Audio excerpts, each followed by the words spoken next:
کبھی میں کبھی تم، تحریر فرحت اشتیاق، قسط نمبر 28۔ حمزہ بیڈ پر سو رہا تھا۔ سدرا اپنے سسرال واپس آ گئی تھی۔ وقاص بھی ٹانگیں پھیلائے بیٹھا ہوا تھا۔ وہ موبائل پر کچھ دیکھ رہا تھا۔ سدرا کا چہرہ افسردہ، پریشانی بھرا تھا۔ وہ میکے میں ہوئے حادثے کی وجہ سے ڈسٹرب تھی۔ بات سنے وقاص؟ آپ نے امی کو تو کچھ نہیں بتایا نا؟ کل ابا کی طرف جو کچھ بھی ہوا وہ؟ میں نے امی سمیت گھر پر کسی سے کوئی ذکر نہیں کیا سدرا، لیکن انہیں کہیں نہ کہیں سے یہ خبر مل ہی جائے گی۔ اتنی بڑی خبر چھپ تو نہیں سکتی کہ مصطفیٰ کو انکل نے گھر سے نکال دیا ہے۔ میرا دل نہیں مانتا۔ مصطفیٰ میں ہزار عیب ہو مگر وہ بدنیت نہیں ہے وقاص۔ یقین تو مجھے بھی نہیں آتا، مگر سدرا پیسہ بڑی بری چیز ہے۔ انسان کے دل میں لالچ اور بدنیتی آتے دیر نہیں لگتی۔ ویسے ایمانداری کی بات تو یہ ہے کہ آنٹی کو اتنے مہنگے تحفے رباب بھابھی سے لینے ہی نہیں چاہیے تھے۔ برا مت ماننا، میرا بولنا بنتا تو نہیں، مگر رباب بھابھی کا پیسہ جس طرح تمہارے گھر میں خرچ ہوتا میں نے دیکھا، وہ مجھے کچھ مناسب نہیں لگا۔ انکل کے علاج کی حد تک تو ٹھیک تھا، مگر اب اس کے بعد؟ اب تو جب وہاں جاؤ ہر چکر میں مہنگے مہنگے نئے لگژری آئٹمز وہاں نظر آتے تھے۔ نیا اے سی، نیا فریج، نئے قالین، پردے، فرنیچر اور بھی مہنگی مہنگی چیزیں۔ وہ سب بھابھی اور عدیل بھائی اپنی خوشی سے کر رہے تھے، اور ویسے بھی بھابھی کے نہیں عدیل کے پیسے ہوئے تھے نا وہ سب تو خرچ۔ امی نے یہی بتایا تھا مجھے۔ عدیل کہاں سے راتوں رات اتنا کروڑ پتی ہو گیا؟ بھائی سیدھی سی بات ہے، اس کا پیسہ جو بھی کچھ اس کے پاس ہے وہ سب رباب بھابھی کی مرہون ملت ہے نا۔ آنٹی انکل تھوڑی احتیاط رکھتے رباب بھابھی سے قیمتی چیزیں لینے میں، تو یہ نوبت ہی نہ آتی، نہ اتنی ہیوی اماؤنٹ گھر پر رکھی جاتی، نہ چوری ہوتی۔ سدرا وقاص کی بات سن کر چپ ہو گئی تھی۔ مصطفیٰ اور شرجینہ ایک دوسرے کے برابر برابر فرش پر گدے بچھائے لیٹے تھے۔ ان دونوں ہی کو گرمی لگ رہی تھی۔ کمرے کی کھڑکی کھول رکھی تھی انہوں نے، لہٰذا چاند کی مدھم سی روشنی کھڑکی کے راستے اندر آ رہی تھی۔ گرمی کی وجہ سے نیند نہیں آ رہی ہوگی نا تمہیں؟ کھڑکی سے ہوا تو آ رہی ہے، ایسی کوئی خاص گرمی بھی نہیں لگ رہی مصطفیٰ۔ نئی جگہ ہے نا اس لیے نیند نہیں آ رہی۔ بیکار میں میرے ساتھ تم بھی خور ہو رہی ہو شرجینہ۔ تم اس وقت اپنے بابا کے گھر پر اے سی چلا کے مزے سے سو رہی ہوتی بیڈ پہ، مگر میں فرش پر میٹرس بچھا کے چھوٹے سے کمرے میں زیادہ پرسکون اور مطمئن ہوں مصطفیٰ، کیونکہ یہاں تم میرے ساتھ ہو۔ تمہارے بغیر اطلس و کم خواب اور کوئی عیش و آرام مجھے نہیں چاہیے۔ تمہارے بغیر شرجینہ ادھوری ہے مصطفیٰ، بالکل ادھوری، نامکمل۔ تمہارا ساتھ مجھے مکمل کرتا ہے۔ مصطفیٰ کو شرجینہ پہ پیار آیا تھا، مگر وہ دکھی ہو رہا تھا کہ کیسے حال میں رکھا ہوا ہے اس نے اپنی بیوی کو۔ وہ سوچتے سوچتے پتہ نہیں کب سویا۔ مرتضیٰ آفس جانے کے لیے تیار کھڑے تھے۔ وہ رامین کا انتظار کر رہے تھے۔ سلمہ ان کا والیٹ کمرے سے اٹھا کے لائی تھی۔ رامین بیٹا جلدی کرو، تمہیں کالج ڈراپ کر کے میں نے بینک پہنچنا ہے۔ آج ریجنل مینیجر آ رہے ہیں ہماری برانچ وزٹ کرنے، مجھے وقت سے پہلے وہاں ہونا چاہیے۔ بس آئی بابا 2 منٹ۔ آپ کا والیٹ۔ سلمہ نے لا کے والیٹ دیا۔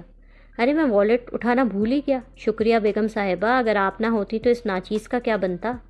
سلمہ پھیکے سے انداز میں جواباً مسکرائی تھی۔ مرتضیٰ نے بیوی کی پھیکی مسکراہٹ کو بغور دیکھا۔ کیا ہوا سلمہ؟ سب خیریت ہے؟ طبیعت کیسی ہے تمہاری؟ ٹھیک ہوں، بس شرجینہ کی طرف سے نہ جانے کیوں فکر سی لگی ہوئی ہے۔ 2-3 دنوں سے اس کا فون بھی نہیں آیا نا، ورنہ روزانہ وہ چاہے 1-2 منٹ کی ہی بات کرے، مگر فون کر کے آپ کی خیریت میری خیریت پوچھتی ہے، اپنی خیریت بتاتی ہے۔ مصروف ہوگی اور فکر ہو رہی ہے تو تم خود فون کر لیتی اسے۔ کیا تھا نا میں نے فون، اس نے کال ریسیو ہی نہیں کی۔ رامین سے میسج بھی کرایا تھا میں نے، اس کا بھی جواب نہیں دیا۔ اسی وقت کالج کے لیے تیار ہوئی رامین وہاں آ گئی تھی۔ کندھے پر کالج کا بیگ لٹکا ہوا تھا۔ چلیں بابا میں ریڈی ہوں۔ رامین شرجینہ کو کوئی میسج آیا تھا رات میں تمہارے پاس؟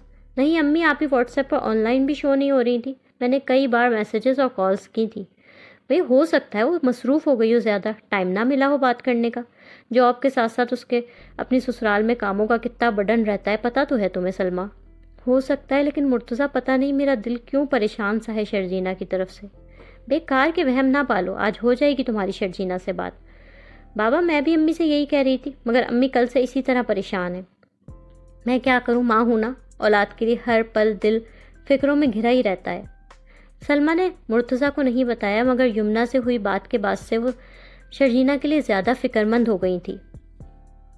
عدیل آفس جانے کے لیے تیار ہوا، شگفتہ کو تلاش کرتا کچن میں آیا۔ شگفتہ وہاں خاصی ڈسٹرب پریشان سی کچن ٹیبل کے آگے رکھی کرسی پر بیٹھی تھی۔ سامنے ناشتے کی ایک بالکل انچھوئی ٹرے رکھی تھی۔ کیا ہوا امی؟ آجو عدیل، دفتر جا رہے ہو بیٹا؟ میں تو دفتر جا رہا ہوں، مگر آپ کو کیا ہوا، آپ اتنی پریشان سی کیوں لگ رہی ہیں؟ تمہارے ابا کے لیے ناشتہ لے کے گئی تھی، صاف انکار کر دیا کہ مجھے بھوک نہیں ہے۔ گھر پر جو حادثہ ہوا اس سے کچھ کم پریشانی تھی کہ مزید ٹینشن تمہارے ابا دے رہے ہیں مجھے۔ 2 دن ہو گئے، نہ کچھ کھا رہے ہیں، نہ پی رہے ہیں، نہ دوائیں لے رہے ہیں۔ لائیں مجھے ٹرے دے، میں خود جا کے ابا کو ناشتہ کرا دیتا ہوں۔ رہنے دو عدیل، تم دفتر جا رہے ہو، ان کا موڈ اتنا عجیب سا ہو رہا ہے، چڑچڑے ہو رہے ہیں، سب سے ناراض، ضد میں آئے ہوئے ہیں۔ بلا وجہ تمہیں کچھ بول دیا تو خواہ مخواہ تمہارا سارا دن خراب ہو جائے گا۔ میں خود تھوڑی دیر میں دوبارہ ناشتہ لے کے جاؤں گی۔ ایک تو یہ تمہارے باپ کے ضدی آدمی ہے نا کہ کیا کروں۔ امی ابا کو سمجھائیں، اصولاً تو اس طرح سب سے ناراض ہو کے کمرے میں بند رباب کو ہونا چاہیے تھا۔ جب وہ اتنی بڑی بات کو معاف کر گئی، ہم ساروں کو تو اس کا شکر گزار ہونا چاہیے۔ مصطفیٰ نے جو حرکت کی وہ کوئی معاف کر دینے کے قابل حرکت تو تھی نہیں۔ رباب کے آگے مصطفیٰ نے ہمارا تو سر ہی شرم سے جھکا دیا۔ عدیل، بھابھی کے پیسوں پر ایسی اس کی رال ٹپکی، وہ چوری جیسی گھناؤنی حرکت کر گیا۔ نہ حلف بدذات، کسی گناہ کی سزا ہے یہ بیٹا میرے لیے۔ آپ سب سے بھی زیادہ تو میری پوزیشن خراب ہوئی ہے رباب کے آگے امی۔ وہ اپنے شاندار محل جیسے گھر کا عیش و آرام چھوڑ کے صرف میری خاطر یہاں آ گئی۔ آپ کو اور ابا کو اپنے والدین سے بھی بڑھ کر عزت اور پیار دیا۔ ہمارے اس مڈل کلاس گھر میں کوئی چیز بھی اس کے سٹینڈرڈ کے مطابق نہیں، مگر اس نے کبھی کچھ نہیں جتایا۔ ابا کا بہترین اور اس قدر مہنگا علاج کرایا۔ اپنا پیسہ پانی کی طرح میری فیملی پر اس نے خرچ کیا۔ میں نے تو اسے منع بھی کیا تھا گاڑی خریدنے سے، مگر اس کی خواہش تھی کہ وہ آپ کے اور ابا کے لیے نئی اور مہنگی کار خریدے۔ تمہاری شکایت جائز ہے بیٹا، مصطفیٰ نے تو ہمیں کہیں منہ دکھانے کے قابل نہیں چھوڑا۔ وہ اس روز جتنا غصہ کر رہی تھی نا، کم ہی کر رہی تھی۔ میں اس کی جگہ ہوتا اور جن پر میں احسانات کی بارش کر رہا ہوتا یوں میرا پیسہ چراتے تو میں پولیس بلانے میں ذرا بھی نہ ہچکچاتا۔ عدیل ماں سے بولا، سچ کہہ رہے ہو عدیل، رباب کے بے شمار احسانات ہیں ہم سب پر، خاص کر مجھ پر اور تمہارے ابا پر۔ یہ جو تمہارے ابا آج ہمارے درمیان صحت مند موجود ہے، سب رباب کی مرہون ملت ہے۔ اس نے بہت لحاظ کیا ہے امی آپ کا اور ابا کا، ورنہ وہ جتنی اثر رسوخ رکھنے والی لڑکی ہے نا، کھڑے کھڑے یوں گرفتار کراتی مصطفیٰ کو۔ مصطفیٰ صاحب تو کچھ کرتے کراتے ہیں نہیں، ان کی کیا عزت اور کیا کریئر، مگر میرا اپنا سگا بھائی اگر چوری کے الزام میں پکڑا جاتا تو سوچے کتنی بدنامی ہوتی میری، میرے کیریئر پر کتنا بدنما داغ لگ جاتا۔ رباب کے والد تک یہ بات پہنچتی تو کیا عزت رہ جاتی ان کی نظروں میں میری، کہ ان کے داماد کا چھوٹا بھائی ان کی بیٹی کے پیسے چراتا رنگے ہاتھوں پکڑا گیا۔ ان کی نظروں سے ہمیشہ کے لیے گر جاتا میں۔ اللہ تمہاری عزت سلامت رکھے عدیل، ہمارے بڑھاپے اور دکھ درد کا تم ہی تو سہارا ہو بیٹا۔ چلو بیٹا تم جاؤ آفس، لیٹ ہو رہے ہو، چھوڑو ساری باتوں کو۔ مصطفیٰ کی آنکھ کھل گئی تھی، وہ اٹھا۔ چونکہ کھڑکیوں پر پردے نہیں تھے اس لیے صبح کی دھوپ کمرے میں پوری طرح پھیل چکی تھی۔ شرجینا کے منہ پر بھی دھوپ آ رہی تھی۔ اس نے اپنی قمیض کھڑکی میں ایسے لگا دی کہ اس کے منہ پر دھوپ نہ آئے، اور خود اٹھ کے واش روم چلا گیا۔ اوپر نیچے موجود فلیٹوں سے بچوں کے رونے کی، شور شرابے کی آوازیں آ رہی تھیں۔ کوئی بچہ دہاڑے مار مار کر ایسے رو رہا تھا جیسے کوئی اس کا قتل کر رہا ہو۔ میاں بیوی چلا چلا کے لڑ رہے تھے، اور کہیں سے دروازے اور برتن پٹکنے کی بھی آوازیں آ رہی تھیں۔ ایک دم شرجینا کی بھی آنکھ کھلی۔ اس نے مصطفیٰ کی تلاش میں نظریں دوڑائیں۔ اسی وقت مصطفیٰ باتھ روم سے منہ ہاتھ دھو کے نکلا۔ دونوں کی نظریں ملی۔ تم کب اٹھے؟ ویسے سوئے بھی ہو رات میں کہ نہیں؟ سو گیا تھا، مشکل سے نیند آئی تھی۔ اس شور شرابے سے آنکھ کھل گئی نا تمہاری؟ کس قسم کا واہیات شور مچا رکھا ہے ان لوگوں نے۔ فلیٹوں کی لائف تو ایسی ہوتی ہے نا مصطفیٰ۔ ہاں جی، باپ کے 240 گز کے مکان والی عیاشیاں اس لوور مڈل کلاس علاقے کے 20,000 روپے ماہانہ والے فلیٹ میں تو ملنے سے رہیں۔ شکر کرو مصطفیٰ، میں فوراً اللہ نے چھت عطا کر دی۔ علی کی وجہ سے تعلقات کا لحاظ رکھتے اختر بھائی نے ہمیں ایڈوانس بھی معاف کر دیا۔ شرجینا پازیٹیو باتیں کر رہی تھی۔ اس کے باوجود کل میں بہت بچت کی کوشش کے باوجود جتنے پیسے خرچ ہو گئے نا، انہوں نے 14 طبق روشن کر دیے میرے۔ خیر اب بولو کیا کرنا ہے؟ ناشتہ کریں گے؟ صبح اٹھ کے ہاتھ منہ دھو کے بندہ سب سے پہلے ناشتہ ہی کرتا ہے۔ اس میں گھورنے والی ایسی کیا بات ہے جو تم مجھے گھور رہے ہو؟ شرجینا اور مصطفیٰ اپنے فلیٹ کے پاس ہی روڈ کے سائڈ پر ایک ڈھابا موجود تھا، اس پہ آ کر بیٹھ گئے اور ناشتہ کرنے لگے۔ وہاں بہت کم ہی لوگ تھے، کچھ ڈرائیور، لیبر کلاس افراد بیٹھے ناشتہ کر رہے تھے۔ اسٹیل کی پلیٹیں تھیں، گلاس بھی اسٹیل کے ہی تھے، شور شرابے والا ماحول تھا۔ روڈ سائڈ پر وہاں پھل سبزیاں بیچنے والوں کے ٹھیلے بھی تھے، اور خریداری کرتی مرد عورتیں بھی نظر آ رہی تھیں۔ بندر کا تماشا دکھانے والا وہاں سے گزر رہا تھا، اور 3 ڈبے والا بھی پرانا سامان ردی وغیرہ ٹھیلے پر لیے وہاں سے گزر رہا تھا۔ شرجینا اور مصطفیٰ چائے پراٹھا کھا رہے تھے۔ ان کے درمیان ایک پلاسٹک کی پلیٹ میں اخبار پر 2 پراٹھے رکھے تھے، اور سامنے چائے کے مگ تھے۔ اتنی ان ہائیجینک جگہوں پر تم کیسے کھا پی رہی ہو شرجینا؟ خود کچن میں کام کرنے جاتی ہو تو 10 مرتبہ اپنے ہاتھ دھوتی رہتی ہو، اور یہاں اس گندے ماحول میں کیسے بیٹھ کے کھا رہی ہو؟ 1-2 دن کی تو بات ہے نا مصطفیٰ، پھر تو ہم اپنے کچن کو استعمال کے قابل بنا لیں گے، وہاں کھانا میں خود بنانا شروع کر دوں گی۔ اور یہ سب ہوگا کیسے؟ جادو کے زور سے۔ پیسے کہاں سے آئیں گے؟ ہم دونوں کماتے ہیں مصطفیٰ، خدا نخواستہ جاب لیس تھوڑی نہ ہے۔ ہاں، بڑے لاکھوں روپے کماتے ہیں نا۔ خستہ حال خالی فلیٹ جہاں نہ بیٹھنے کی جگہ ہے نہ پانی پینے کی، کھانے پینے کے لیے کوئی برتن تک تو ہمارے پاس ہے نہیں۔ اسے استعمال کے قابل بنانے کے لیے فرنیچر، برتن، چھوٹی سے چھوٹی ہر چیز ضرورت ہوگی ان سب چیزوں کی، اور یہ تمام چیزیں پیسوں سے ہی آئیں گی، جو فی الحال نہ میرے پاس ہیں اور نہ تمہارے پاس۔ اور رہ گئی ہم دونوں کی جاب پر لگے ہونے والی بات، تو بھائی کام کریں گے تو ہی پیسے ملیں گے۔ خالی ہماری شکلیں تو کسی کو اتنی پیاری لگیں گی نہیں کہ بنا کام کیے اکاؤنٹ میں پیسے آ جائیں۔ یہاں تو صورتحال یہ ہے کہ 2 دنوں سے نہ تمہیں اپنی جاب کا ہوش ہے اور نہ ہی مجھے۔ لیکن اس طرح ہاتھ پاؤں پھلانے، نیگیٹو باتیں سوچنے اور اپنا morale گرانے سے یہ سارے مسئلے حل تو نہیں ہوں گے نا، یا ہو جائیں گے؟ سو لیٹس بی آپٹمسٹک، کیونکہ یہ پیسمسٹ باتیں ہمیں کہیں لے جانے والی نہیں ہیں۔ اوکے، تو مس آپٹمسٹ، آپ بتائیں ہمیں کیا کرنا ہوگا؟ تم جوزف سے بات کر کے فیملی ایمرجنسی کا بول کے نا 2-3 دن کی چھٹی لے لو۔ میں بھی آفس سے اپنی CL کے لیے باس سے بات کرتی ہوں۔ ان 2-3 دنوں میں ہم پھر فوری حل طلب مسئلوں پہ فوراً سوچیں گے اور فوراً کچھ نہ کچھ گھر میں کر ہی لیں گے۔ بلکہ میں نے تو سوچ بھی لیا۔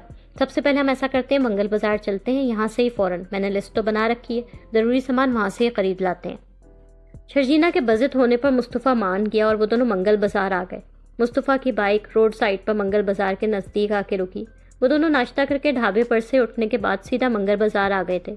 شرجینا نے صحیح سے سر پر دوپٹہ لے رکھا تھا۔ چنچیوں، رکشوں، بسوں، بائکس پر سے اترتی خواتین، مرد، بچے منگل بازار میں آتے جاتے نظر آ رہے تھے۔ روڈ سائڈ پر بڑے سے گراؤنڈ میں منگل بازار شامیانوں کے اندر لگا ہوا تھا۔ لوگوں کا رش تھا اور بے تحاشا شور شرابے والا ماحول تھا۔ مصطفیٰ شرجینا کے بہت اصرار پر آیا تھا، لیکن وہ خاصا چڑا ہوا تھا۔ یہ منگل بازار آنے کا کیا چھوڑا ہے تم نے؟ ہمیں اپنی نئی زندگی بالکل زیرو سے شروع کرنے کے لیے کم از کم بالکل بیسک ضروریات زندگی کی چیزیں تو لینی ہی پڑیں گی نا مصطفیٰ۔ پلے پیسے نہیں ہیں اور پلان کی جا رہی ہے نئی زندگی، اسی لیے تو یہاں آئے ہیں نا ہم مصطفیٰ۔ یہ اتوار بازار، منگل بازار نا سستی خریداری کے لیے آئیڈیل جگہ ہوتی ہیں، بس ذرا بھاؤ تاؤ کرنا پڑے گا، لیکن ہمیں ہماری ضرورت کی ساری چیزیں آلموسٹ یہیں سے مل جائیں گی۔ میرے پاس بینک میں 60,000 ہے، فکر نہ کرو، اپنی بنیادی ضرورت کا سامان، گروسری وغیرہ تو آرام سے ہی کر لیں گے۔ مہنگائی کا عالم پتہ ہے تمہیں؟ اس مہنگائی میں لاکھ روپے بھی کچھ نہیں ہوتے۔ ہمارے پاس تنکا بھی نہیں ہے اور 60,000 میں تم سب کچھ کر لو گی؟ تنکا کر کے نا ہم گھر جما لیں گے مصطفیٰ، ڈونٹ وری۔ تمہاری بیوی فائنینس، اکاؤنٹنگ اور اکنامکس پڑھی لکھی ہوئی ہے۔ صرف آفس میں ہی اپنی پڑھائی کام میں لانے کے لیے تھوڑی نا میں نے پڑھا ہے، بلکہ اپنے گھر کے اخراجات، آمدنی کا بجٹ بھی بنانے کے لیے ہی میں نے پڑھائی ہے۔ وہ دونوں شاپنگ کرنا شروع ہو گئے تھے۔ شرجینا لسٹ ساتھ لائی تھی کہ کیا کیا چیزیں خریدنی ہے۔ جو چیزیں وہ لیتی جا رہی تھی اس پہ ٹک مارک کرتی جا رہی تھی۔ مصطفیٰ سنجیدگی سے اس کے ساتھ ساتھ چل رہا تھا۔ بھاؤ تاؤ بھی دکانداروں سے زیادہ تر شرجینا ہی کر رہی تھی۔ ایک اسٹال پر کھڑی وہ دیگچیاں، فرائنگ پین وغیرہ دیکھ رہی تھی۔ اس نے 2 دیگچیاں اور ایک فرائنگ پین خریدا۔ پلاسٹک کے ٹب، مسالے بھرنے والے پلاسٹک کے ہی جار خریدے، اور پھر وہ کراکری لینے کے لیے کراکری اسٹال پر آ گئی۔ وہ بھاؤ تاؤ کر رہی تھی۔ مصطفیٰ بیزاری سی شکل بنا کے اس کے ساتھ کھڑا تھا۔ اب تک جو خریداری وہ کر چکے تھے، اس نے بڑے بڑے تھیلے مصطفیٰ نے دونوں ہاتھوں میں پکڑ رکھے تھے۔ یہ پلیٹیں کتنے کی ہیں بھائی؟ اسٹال والے نے بولا۔ 125 روپے کی ہے باجی۔ 125 کی تو بہت مہنگی بتا رہے ہو، صحیح قیمت لگاؤ نا بھائی۔ آپ نے لینی کتنی ہے باجی؟ 2 درجن تو لیں گے، تم سیدھے ایک کی قیمت بتاؤ، مصطفیٰ بولا۔ 2 درجن لینی ہے؟ کیا ہو گیا مصطفیٰ؟ شرجینا نے مصطفیٰ کو گھورا۔ بسم اللہ کا ٹائم ہے، آپ کے لیے 100 کی کر دوں گا باجی۔ بھائی 75 کی دینی ہے تو بات کرو باجی، نقصان ہو جائے گا مجھے۔ چلو نہ آپ کی نہ میری، 90 کی ایک پلیٹ دیتا ہوں، بولو کتنی لینی ہے؟ 5۔ شرجینا والیٹ سے 500 کا نوٹ نکال رہی تھی۔ اسٹال والا خوشی خوشی 5 عدد کھانے کی پلیٹیں انہیں تھیلی میں نکال کے دے رہا تھا۔ یہ دونوں اس اسٹال سے آگے بڑھے۔ ابھی اور بھی چیزیں لینی ہیں؟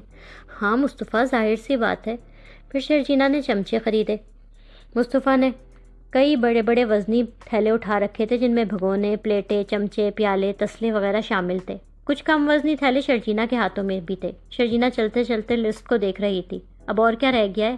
5 پلیٹیں، 2 دیگچیاں، بول، ڈشز، ایک ٹرے، فرائنگ پین، پلاسٹک کے پیالے، مسالہ بھرنے کے جار، چائے کے لیے پین، چمٹا، توا، بیلن، تو یہ سب ہو گیا۔ اب 3-4 چائے کے مگ، 3-4 گلاس لینے ہیں۔ پانی کے لیے کولر بھی چاہیے۔ 2 بیڈ شیٹس، تکیوں کے کور لینے۔ یہاں سے ہمیں سلے سلائے سستے پردے بھی مل جائیں گے، تو بیڈ روم کے لیے پردے اور کرٹن راڈ بھی لے لیتے ہیں۔ بغیر پردے کے کمرے میں بے پردگی سی لگتی ہے۔ پیسوں کا حساب کتاب ہے نا دماغ میں؟ ان برتنوں میں جو کھانا پکایا جائے گا اس کے لیے بھی جو سامان لیا جائے گا اس کے پیسے بھی رکھنے ہیں ہمیں. مجھے یاد ہے مصطفیٰ، ہم بالکل ہاتھ روک کے خرچ کر رہے ہیں. میں یہ بنیادی چیزیں لے رہی ہوں جو میں ہر حال میں لینی ہی پڑیں گی. اسٹال پر کھڑی بیڈ شیٹ اور تولیے دیکھ رہی تھی. اب ان دونوں کے ہاتھوں میں تھیلوں میں مزید اضافہ ہو چکا تھا. شرجینا اور مصطفیٰ بہت سارے وزنی تھیلے اٹھائے منگل بازار کے شامیانے سے باہر نکلے تھے. زیادہ وزنی تھیلے مصطفیٰ نے اٹھا رکھے تھے. یہاں بھی باہر زمین پر دریاں بچھائے ریڑیاں لگائے لوگ سامان بیچ رہے تھے. مصطفیٰ ایسا کرتے میں یہ سارا سامان رکشا میں لے کے آتی ہوں، تم ہلکا پھلکا سا سامان بائک پر لے کے میرے ساتھ آ جاؤ. وہاں چھاؤں میں کھڑی ہو، میں بات کرتا ہوں رکشے والے سے. مصطفیٰ تھوڑے پیسے کم کرانا رکشے والے سے، اتنا دور ہے بھی نہیں ہمارا فلیٹ یہاں سے، پتہ چلے وہ منہ پھاڑ کے پیسے مانگے. مصطفیٰ گردن ہلاتا وہاں سے آگے بڑھ گیا جہاں روڈ سائڈ پر رکشے کھڑے تھے. اسی وقت شرجینا کے موبائل پر کال آنے لگی. شرجینا نے کندھے پر لٹکے بیگ میں سے موبائل نکالا. یہ سلمیٰ کی کال تھی. شرجینا نے ایک پل سوچا کال اٹھائے یا نہ اٹھائے، پھر اس نے کال ریسیو کی. ہیلو، السلام علیکم امی. وعلیکم السلام، شکر تمہاری آواز تو سننے کو ملی. سلمیٰ فکر اور پریشانی کا اظہار کر رہی تھی. کہاں غائب ہو شرجینا؟ اتنے دنوں سے تمہاری کوئی خیر خبر ہی نہیں ہے بیٹا. تھوڑا بزی تھی امی، اتنی فکر ہو رہی تھی مجھے تمہاری. میں ٹھیک ہوں امی، پریشان مت ہو آپ بالکل. تم ہو کہاں؟ اتنے شور کی آواز کیوں آ رہی ہے؟ وہ مصطفیٰ کے ساتھ بازار آئی ہوئی امی. بازار آئی ہوئی؟ آفس نہیں گئی؟ نہیں، دراصل گھر میں تھوڑا مسئلہ ہو گیا تھا امی. کیسا مسئلہ؟ میں آپ کو تفصیل سے بعد میں بتاتی ہوں امی، ابھی تو ہم بازار آئے ہوئے ہیں نا. میں گھر آؤں گی نا آپ کے پاس، پھر سب بتاؤں گی آپ کو تفصیل سے. شرجینا نے سب کی خیریت پوچھ کے فون بند کر دیا. شرجینا گھر کے لیے لیا سارا سامان لے کے رکشے میں بیٹھ گئی. مصطفیٰ بائک پر پیچھے پیچھے تھا. مصطفیٰ کی بائک رکشے کے پیچھے پیچھے ہی جا رہی تھی. کچھ ہلکے پھلکے سے شاپر مصطفیٰ نے بائک پر لٹکا لیے تھے. شرجینا کی سیٹ پر پیروں والی جگہ اوپر نیچے ہر جگہ تھیلے ہی تھیلے تھے. رباب اپنے آفس میں بیٹھی تھی. عدیل اس کے آفس میں آیا. خوشگوار سا موڈ تھا رباب کا بھی اور عدیل کا بھی. دونوں شرجینا اور مصطفیٰ کو بے عزت اور گھر سے بے دخل کر کے اپنے اپنے بدلے پورے ہو جانے پر خاصی سیٹسفیکشن محسوس کر رہے تھے. رباب اپنی میز کے ایک کونے پر لگے کمپیوٹر سسٹم پر کچھ کام کر رہی تھی. عدیل نے آ کے بولا، کیا ہو رہا ہے؟ ڈیڈی کے بزنس کو مزید ترقی دلانے اور پیسے سے پیسہ مزید کمانے کی کوششیں. بڑی نیک کوششیں ہیں بھائی بیگم صاحبہ. کافی پینے کا موڈ ہو رہا تھا میرا، سوچا اکیلے کیا پیوں، اپنی جان کے ساتھ بیٹھ کے پیوں گا تو کافی کا مزہ اور نشہ دونوں ہی دوبالا ہو جائیں گے. بڑے دنوں بعد رومانٹک موڈ میں ہو، خیر تو ہے نا؟ ارے صاحب ہم تو ہمیشہ ہی رومانٹک موڈ میں ہوتے ہیں، آپ ہی خادم کو کم کم لفٹ کراتی ہیں. اسی وقت رباب کی سیکرٹری نے انٹرکام پر اسے بتایا، میڈم آپ نے فلائٹس چیک کرنے کا بولا تھا. میڈم ایک کل رات 11 بجے کی فلائٹ ہے، ایک پرسوں صبح 6 بجے کی فلائٹ ہے. کون سی بک کراؤں آپ کے لیے؟ رباب اسپیکر آن کر کے بات کر رہی تھی. آپ پرسوں صبح 6 بجے والی کروا دیں. عدیل رباب کے کہیں جانے کا سن کے دل ہی دل میں بہت خوش ہوا. اس کی آنکھوں میں خاص طریقے کی چمک آ گئی رباب کے کہیں جانے کی خبر سن کر. اس لیے کیونکہ وہ اس کے لیے سونا دینے والی ایک مرغی تھی، باقی اسے رباب سے کوئی دلچسپی نہیں تھی. رباب کے کہیں جانے کی خبر نے تو اسے آزادی اور خوشی کا بھرپور احساس دلایا تھا. عدیل رباب کے سامنے اسی طرح کرسی پر بیٹھا تھا. دل میں رباب سے کچھ وقت کے لیے پیچھا چھوٹنے پر اس کے لڈو پھوٹ رہے تھے، مگر اوپر سے سنجیدہ شکل بنا کے فوراً پوچھنے لگا، کہاں جا رہی ہو؟ بہت ایگزاسٹ ہو گئی ہوں کام کر کے، اوپر سے تمہارے گھر پر جا کر جو رہنا پڑا اور وہاں جو تماشے ہوئے نا، اس سے سخت کوفت ہو رہی ہے مجھے. بری طرح فیڈ اپ ہو گئی ہوں میں سارے ماحول سے. پہلے ڈیڈی کے پاس تھوڑے دن رہوں گی، پھر ممی کے پاس ہوسٹن جاؤں گی. مجھے بتایا بھی نہیں، خود ہی پلان بنا لیا، اور میں تمہارے بغیر یہاں اکیلا کیسے رہوں گا؟ رباب کے ساتھ عدیل اس وقت ایکسٹرا سویٹ، ضرورت سے زیادہ پیار نچھاور کرنے والا شوہر بن گیا تھا. رباب کی انا اور خود پسندی کو اس نے بھانس پر چڑھا دیا تھا. بھائی مجھے تو لازمی ایک بریک چاہیے تاکہ تھوڑا مجھے سکون تو ملے. اگر میرے بغیر رہنا اتنا مشکل لگ رہا ہے تو تم بھی میرے ساتھ چلو.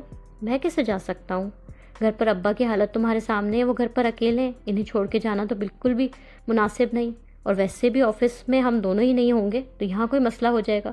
ٹینڈر والا مسئلہ بھی ویسے ہی کھڑا ہے، پھر آفس کے دوسرے بہت سارے میٹرز بھی تو پینڈنگ پڑے ہیں. بس تو پھر تم آفس کو دیکھو اور اپنے ابا کو دیکھو. میں تو جا رہی ہوں، تھوڑا گھوم پھر کے خود کو ریلیکس کر کے ہی واپس آؤں گی. میرا بالکل دل نہیں چاہ رہا تم کو چھوڑ کے چلی جاؤ مجھے، لیکن اگر تمہاری خوشی اسی میں ہے تو ٹھیک ہے، جاؤ چھٹیاں انجوائے کرو جا کے اپنے پیرنٹس کے ساتھ.